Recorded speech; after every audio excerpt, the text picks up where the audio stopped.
mình sẽ làm món bánh khọt ha.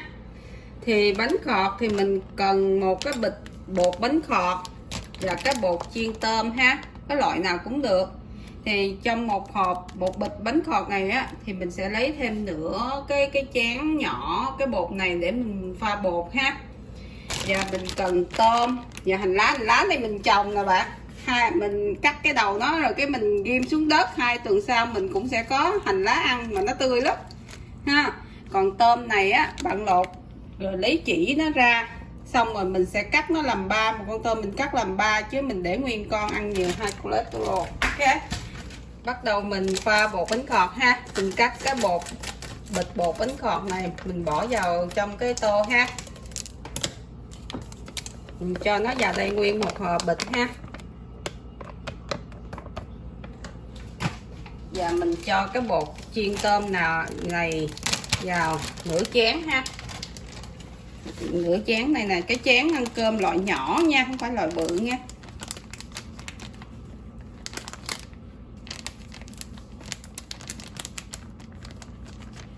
Nửa chén ăn cơm nhỏ cái bột chiên tôm ha, bạn cho vào đây. Và mình cho vào đây nửa muỗng cà phê cái bột nghệ nhé. Mua loại nào cũng được, mình mua cái này của Ấn Độ, mình không có biết nhưng mà thấy nó xài tốt lắm ha. Mình cho vào đây nửa muỗng cà phê.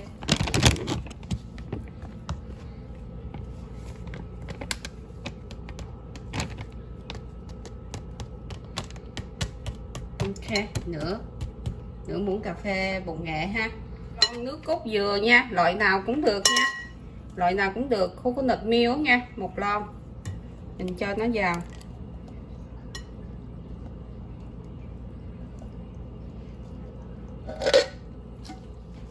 Một muỗng dầu ăn ha,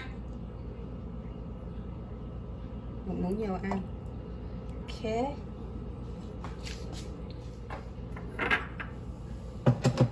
và 3 chén nước mà nãy mình đo lấy cái bột chiên tôm á ha, mình cho 3 chén.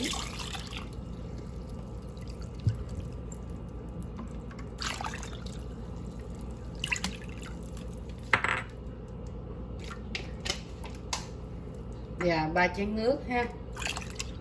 Okay. Một chút xíu muối. Như đây được rồi ha. Rồi bạn bắt đầu bạn quậy nó đều lên và để cho bột nở trong vòng 1 tiếng đồng hồ ha. Rồi mình mới là sắc hành lá bỏ vô ha. Nó bạn cứ quay, cứ để nó như vậy nè. Rồi bạn đánh cho bột nó đều hết rồi mình sắc hành mình để vô ha. Rồi cái mình ráp nó lại để cho nó nở trong vòng 1 tiếng đồng hồ. Mình hãy đổ nha, để cho bột nó nở nha. Đó, mình quậy cho nó đều hết rồi sắc hành để vô ha. Sau đó mình sắc hành mình bỏ vô ha, là nó sẽ như thế này. Để hành nhiều thì nó ngon ha. Xong rồi mình ráp nó lại, mình để nó trong vòng 1 tiếng để cho bột nó nở rồi mình hãy đổ ha. Hãy đổ cái bánh khọt. Mình cho vào đây 4 muỗng nước mắm nhĩ nha, cái loại nào cũng được, 4 muỗng ha. Bạn muốn coi kỹ thì bạn coi lại cái video mà bún thịt nướng mình có chỉ kỹ càng hơn ha. Cái này là 3, mình cho vào này là 4 muỗng nước mắm nha, nước mắm nhĩ. 9 muỗng nước sôi còn ấm ấm ha, nước sôi để nguội còn ấm ấm á. 2 3 4 5 6 7 8 9. Ồ, 9 rồi phải không? 9. Vô đây là 4 muỗng đường nha.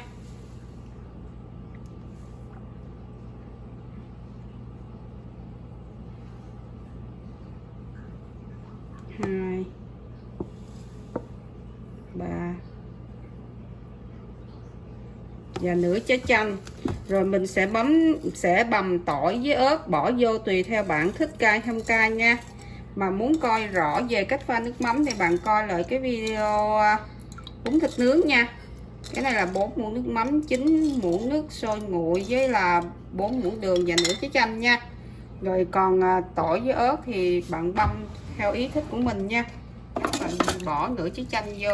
Thì theo mình như vậy là mình kể cỡ 3 trái ớt và 4-5 tép tỏi bằm là được rồi ha. Và mình sẽ có tô nước mắm ăn bánh khọt ha.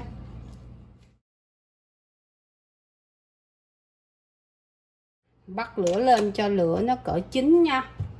Rồi bạn xắt tôm á, một con bạn xắt ra làm 3 để nguyên con chiên nó bự lắm. Rồi cái này là mình sau 1 tiếng nè, bột nó như vậy bạn mới trộn đều nó lại, bắt đầu mình đổ mình chiên ha, để chảo nóng rồi là mình đổ vô ha.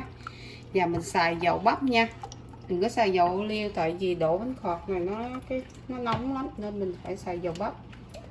Ok, nóng mình cho dầu vào nha. Cái chảo này mình mua ở mấy cái chợ Việt Nam á nha, chợ market Việt Nam nó đều có hết. Mình cho dầu vào ha. Cái đầu tiên nhiều khi là nó sẽ không mấy giòn nha, nhưng mà mình làm cái đó mình cho dầu nó vào. Nếu mà bạn có cái đồ mà quét dầu á, thì nó cướp hơn, nhưng mà mình xài cái này cũng được ha. Đó, mình cho nó vô. Sau đó bạn cho tôm vào ha.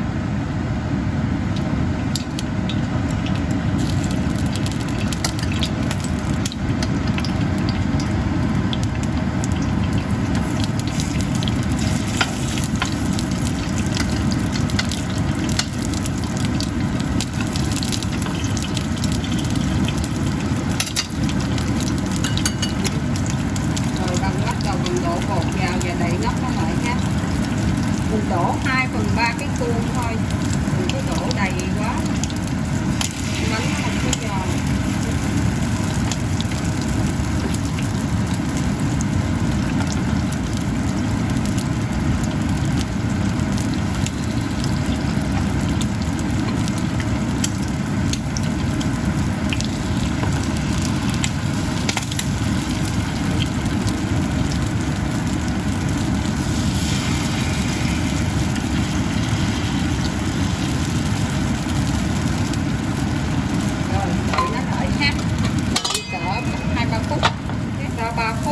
Cái khuôn đầu tiên nè, bạn thấy nó bắt đầu nó chín rồi, bạn thấy nó ở giữa là nó giòn nè, thấy không?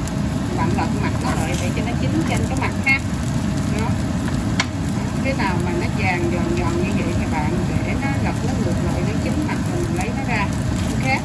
Hồi nãy mình lật mặt lại, giờ bạn lật mặt qua bạn thấy nó chín rồi nè, nó giòn đúng không?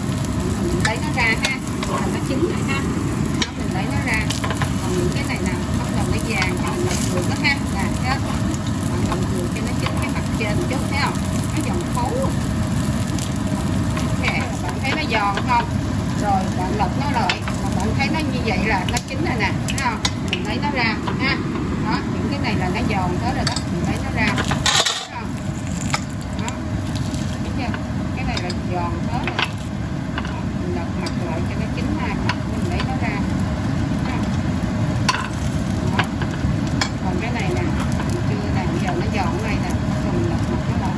Ghép lợn xuống cỡ 7 thôi nha, tại vì nếu mà nóng quá nhiều khi nó khét á. Rồi mình cứ bỏ tôm vô, mình đổ tiếp tục cho cái khung khác nha.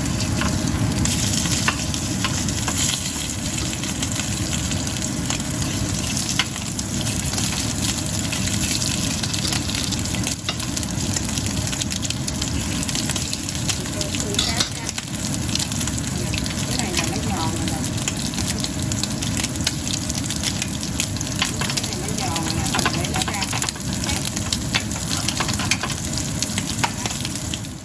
Đây là dĩa bánh khọt mình đã làm xong ha. Mình ăn kèm với cải bẹ xanh. Nếu bạn muốn bạn có thể ăn với xà lách sống cũng được ha.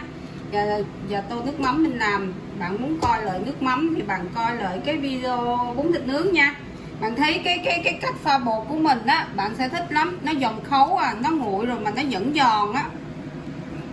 Pha theo cách của mình á là cái bánh khọt nó rất là ngon. Chúc các bạn xem vui vẻ, nhớ like, share để nhận những video kế tiếp. Cảm ơn các bạn.